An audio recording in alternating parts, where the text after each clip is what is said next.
നിങ്ങൾ പഠിച്ച ബിരുദത്തിൽ നിന്ന് കിട്ടിയ ജോലി. നിങ്ങൾക്ക് കാര്യമായ സമ്പാദ്യമൊന്നുമില്ല. നിങ്ങളുടെ ജീവിത ചെലവ് ഉയരുന്നതായി തോന്നുന്നു. നിങ്ങൾക്ക് വേണ്ടത്ര പ്രതിഫലം ലഭിക്കുന്നില്ലെന്ന് നിങ്ങൾക്ക് തോന്നുന്നു. ഒരുപക്ഷെ നിങ്ങൾ ഒരു വിദ്യാർത്ഥിയായിരിക്കാം. ഒരു ജോലി ലഭിക്കുമെന്ന് പ്രതീക്ഷിച്ചാണ് ബിരുദത്തിന് പഠിക്കുന്നത്. ഭാവിയിൽ കുറച്ച് പണം സമ്പാദിക്കാം എന്ന് നിങ്ങൾ പ്രതീക്ഷിക്കുന്നു. നിങ്ങൾക്ക് ഒരുപക്ഷെ ഇപ്പോൾ സമ്പാദ്യമൊന്നും ഉണ്ടാകണമെന്നില്ല. എന്നാൽ നിങ്ങളുടെ തലയ്ക്ക് മുകളിൽ ഒരു എഡ്യൂക്കേഷൻ ലോൺ ഉണ്ട് താനും. സമ്പത്ത്, സമ്പന്നനാകുന്നത്, അതെല്ലാം ഒരു വിദൂര സ്വപ്നം പോലെ തോന്നുന്നുണ്ടാകാം. കോടീശ്വരന്മാരെ, പ്രത്യേകിച്ച് ചെറുപ്പത്തിൽ അങ്ങനെ ആയവരെ കാണുമ്പോൾ അത് നിങ്ങളെ അമ്പരിപ്പിക്കുന്നു. അവർ ഭാഗ്യവാന്മാരാണെന്ന് കരുതുന്നു.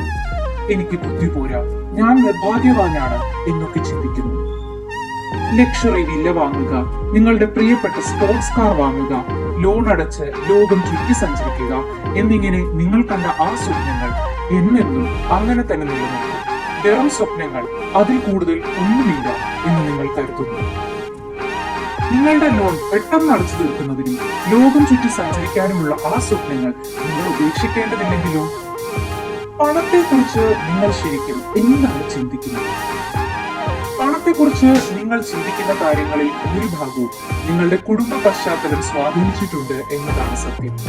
അധികം സാമ്പത്തികമില്ലാത്ത ഒരു കുടുംബത്തിലാണ് നിങ്ങൾ ജനിച്ചതെങ്കിൽ കൂടുതൽ പണമുള്ളവരായി വളരില്ലെന്ന് നിങ്ങൾ സ്വയം വിശ്വസിക്കാനാണ് കൂടുതൽ സാധ്യത. സമ്പന്നരെ ദുഷ്ടന്മാരായും പിന്നിൽ കുത്തുന്നവരോ അധികാരമോഹികളോ അഴിമതിക്കാരോ ആയി ചിത്രീകരിക്കുന്ന ഒരു ശീലം നമ്മുടെ സിനിമകൾക്ക് പോലുമുണ്ട്. വെൽടെക്സ് പുറത്തിറക്കിയ ഒരു റിപ്പോർട്ട് ലോകത്തെ അതിസമ്പന്നരിൽ 68% പേരും സ്വയം വളർന്നു വന്നവരാണ് എന്ന് പറയുന്നു. വാറൻ ബഫറ്റ് സ്വയം വളർന്നു വന്ന കോടീശ്വരനാണ്. ദാരിദ്ര്യത്തിലാണ് ഓപ്ര വിൻഫ്രി ജനിച്ചത്. ജെഫ് ബെസോസ് സ്വയം വളർന്നു വന്ന കോടീശ്വരനാണ്. എലോൺ മസ്ക് സ്വന്തം കഴിവുകൊണ്ട് വളർന്നു വന്ന കോടീശ്വരനാണ്. യഥാർത്ഥത്തിൽ നിങ്ങൾ പഠിച്ച സമവാക്യം എല്ലാം തെറ്റാണ്. നിങ്ങളെ പഠിപ്പിച്ച ദ്വിമാന സമവാക്യം ഇതാണ്: ജോലിയിൽ നിന്ന് ലഭിക്കുന്ന ശമ്പളത്തിന് തുല്യമാണ് പണം. ഒരു നിശ്ചിത ഘട്ടം കഴിഞ്ഞാൽ ജോലി ലഭിക്കുക എന്നുള്ളത് നിങ്ങളുടെ വിദ്യാഭ്യാസത്തിന്റെ ഏക ലക്ഷ്യമായി മാറുന്നു. Time is everything. ഒരു സാധാരണ ജോലിയിൽ നിങ്ങൾ സമ്പാദിക്കുന്ന പണത്തിന്റെ അളവ് ആ ജോലിയിൽ നിങ്ങൾ ചെലവഴിക്കുന്ന സമയത്തെ ആശ്രയിച്ചിരിക്കുന്നു. നിങ്ങൾ മാസത്തിൽ 50,000 രൂപ ശമ്പളം വാങ്ങുന്നുണ്ടെങ്കിൽ മൊത്തം 1 കോടി രൂപ ശമ്പളം വാങ്ങാൻ ഏകദേശം 17 വർഷമെടുക്കും. എന്നാൽ അത് 17 വർഷത്തിലേറെയായി നിങ്ങൾ അടയ്ക്കുന്ന നികുതികളോ ചെലവുകളോ കുറയ്ക്കാതെയാണ്. മാസത്തിൽ 50,000 രൂപ ശമ്പളം വാങ്ങി വാർദ്ധക്യത്തിൽ മിതമായി ജീവിക്കാൻ മാത്രമേ നിങ്ങൾക്ക് കഴിയൂ എന്നതാണ് യാഥാർത്ഥ്യം. നിങ്ങൾ അക്കാലം അത്രയും പണത്തിനായി ജോലി ചെയ്തു, എന്നാൽ സമ്പാദിച്ചത് കാര്യമായൊരു തുക പോലും ആയിരുന്നില്ല. അപ്പോൾ നിങ്ങൾ വീണ്ടും സ്വയം ചോദിക്കുന്നു, പിന്നെ എങ്ങനെയാണ് ഇത്ര ചെറുപ്പത്തിൽ സ്വയം വളർന്നു വന്ന കോടീശ്വരന്മാരും ശതകോടീശ്വരന്മാരും ഉണ്ടാകുന്നത്? എന്താണ് അവരെ ഇത്ര വ്യത്യസ്തരാക്കുന്നത്? എന്താണ് അതിന് പിന്നിലെ സത്യം? അവർക്ക് നിങ്ങളെക്കാൾ മികച്ച ഒരു ഫോർമുലയുണ്ട്. നിങ്ങൾ ഇതുവരെ ഗ്രഹിച്ചിട്ടില്ലാത്ത പണത്തെ സംബന്ധിച്ച ആ സമവാക്യം അവർ മനസ്സിലാക്കിയിട്ടുണ്ട്. പണത്തെ പിന്തുടരുന്നത് നോക്കുക. ഒരു മുതലാളിത്ത സമൂഹത്തിൽ നിയമങ്ങൾ ഇപ്രകാരമാണ്: നിങ്ങൾക്കുള്ള മൂല്യത്തിനും നിങ്ങളുടെ മൂല്യം മനസ്സിലാക്കുന്ന ആളുകൾക്കും ആനുപാതികമായി നിങ്ങൾക്ക് പ്രതിഫലം ലഭിക്കും. ഫുട്ബോൾ കളിക്കാർക്ക് കൂടുതൽ പ്രതിഫലം ലഭിക്കുന്നുണ്ടെന്ന് ആളുകൾ പരാതിപ്പെടുന്നു. എന്നാൽ കളിക്കാർക്ക് ദശലക്ഷക്കണക്കിന് പ്രതിഫലം ലഭിക്കണമെങ്കിൽ ഫുട്ബോൾ വ്യവസായത്തിന് ഒരു വിപണി ഉണ്ടായിരിക്കണം. ജനങ്ങൾ അത് കാണണം. മത്സരങ്ങൾക്ക് പണം ചെലവഴിക്കാൻ ആളുകൾ ഫുട്ബോളിന്റെ മൂല്യം ഉയർന്നതായി കാണണം. വിപണിയിൽ ഫുട്ബോളിന് ഉയർന്ന ഡിമാൻഡ് ആണെങ്കിൽ കളിക്കാർ എന്ത് ചെയ്യുമെന്ന് ഊഹിക്കുക. അതിനവർ വലിയ പ്രതിഫലം വാങ്ങുന്നു. എല്ലാ ദിവസവും വിയർക്കുകയും ക്ഷീണിക്കുകയും ചെയ്യുന്ന ക്ലീനർക്ക് ഡെസ്ക് വർക്ക് ചെയ്യുന്ന അക്കൗണ്ടന്റിനേക്കാൾ വളരെ കുറവാണ് ശമ്പളം. എന്തുകൊണ്ട്? കാരണം ക്ലീനർ ചെയ്യുന്നതിന്റെ മൂല്യം അക്കൗണ്ടന്റിനേക്കാൾ വളരെ കുറവാണ് മാർക്കറ്റ് പ്രകാരം. അയാളുടെ ജോലി എത്ര കഠിനമായി തോന്നിയാലും ക്ലീനറെ പെട്ടെന്ന് തന്നെ പകരം വയ്ക്കാം. അയാളുടെ ജോലി എങ്ങനെ ചെയ്യണമെന്ന് പഠിക്കുന്നത് ബുദ്ധിമുട്ടുള്ള കാര്യമല്ല. അതിനാൽ അക്കൗണ്ടന്റിനേക്കാളും കണക്കുകൾ പഠിക്കാൻ വർഷങ്ങളോളം ചെലവഴിച്ച ആളെക്കാളും തന്റെ ഇടപാടുകാരെ അവരുടെ നികുതി ഇനത്തിൽ ആയിരക്കണക്കിന് ലാഭിക്കാൻ സഹായിച്ച ആളെക്കാളും മാർക്കറ്റ് അയാൾക്ക് പണം നൽകില്ല. അപ്പോൾ നമുക്ക് എങ്ങനെ നമ്മുടെ മൂല്യം വർദ്ധിപ്പിക്കാൻ കഴിയും? എലോൺ മസ്കിനെയോ ജെഫ് ബെസോസിനെയോ പോലെയുള്ള ആളുകളുടെ മൂല്യം ഇത്രയധികം ഉയർന്നതാക്കുന്നത് എന്താണ്? നിങ്ങൾക്ക് പണം വേണമെങ്കിൽ സമ്പത്തിന്റെ സമവാക്യത്തിലേക്കുള്ള ആദ്യ പടി വളരെ ലളിതമാണ്: പ്രശ്നങ്ങൾ പരിഹരിക്കുക. ഈ പ്രസ്താവന ദഹിക്കാൻ നിങ്ങൾക്ക് ബുദ്ധിമുട്ടുണ്ടെങ്കിൽ എല്ലാ പണവും ഈ അടിസ്ഥാന വ്യവസ്ഥയിൽ നിന്നാണ് ഉണ്ടാവുന്നത് എന്ന് മനസ്സിലാക്കുക.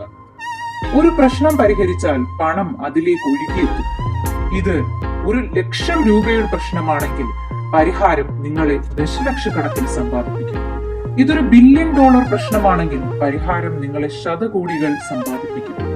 ആമസോൺ പോലുള്ള ഒരു സൈറ്റ് പരിഹരിക്കുന്ന എല്ലാ പ്രശ്നങ്ങളെ കുറിച്ചും ചിന്തിക്കുക. കടയിൽ പോകാനുള്ള ബുദ്ധിമുട്ട്, ഡെലിവറിക്കായി ആഴ്ചകൾ കാത്തിരിക്കേണ്ടി വരുന്ന ബുദ്ധിമുട്ടുകൾ, വിലക്കുറവ് തുടങ്ങിയവ. ആമസോണിന്റെ ഉടമസ്ഥതയിലുള്ള മറ്റെല്ലാ കമ്പനികളെ കുറിച്ചും ആ കമ്പനികൾ പരിഹരിക്കുന്ന പ്രശ്നങ്ങളെ കുറിച്ചും പരാമർശിക്കേണ്ടതില്ല. ജെഫ് ബെസോസ് ഒരു $1 ബില്യൺ പ്രശ്നം പരിഹരിക്കാൻ സഹായിച്ചു. അങ്ങനെ ചെയ്തതിന് അദ്ദേഹത്തിന് അനുകൂലമായ പ്രതിഫലം ലഭിച്ചു. നിങ്ങൾ പണത്തെ പിന്തുടരുകയാണെങ്കിൽ നിങ്ങൾ ചെയ്യുന്നത് തെറ്റാണ്. പക്ഷേ നിങ്ങൾക്ക് പണം വേണമെങ്കിൽ നിങ്ങൾ അന്വേഷിക്കേണ്ടത് പണമല്ല, നിങ്ങൾ പ്രശ്നങ്ങൾ അന്വേഷിക്കണം. അതിലും പ്രധാനമായി ആ പ്രശ്നങ്ങൾക്കുള്ള പരിഹാരങ്ങൾ. ഒരിക്കൽ നിങ്ങൾ ആ പരിഹാരം കണ്ടെത്തുന്നു, അതിനെ ചുറ്റിപ്പറ്റി ഒരു ബിസിനസ് ഉണ്ടാക്കുക, കാത്തിരിക്കും, അത്രമാത്രം. പ്രശ്നങ്ങൾ പരിഹരിക്കുക, പണം പ്രത്യക്ഷപ്പെടും.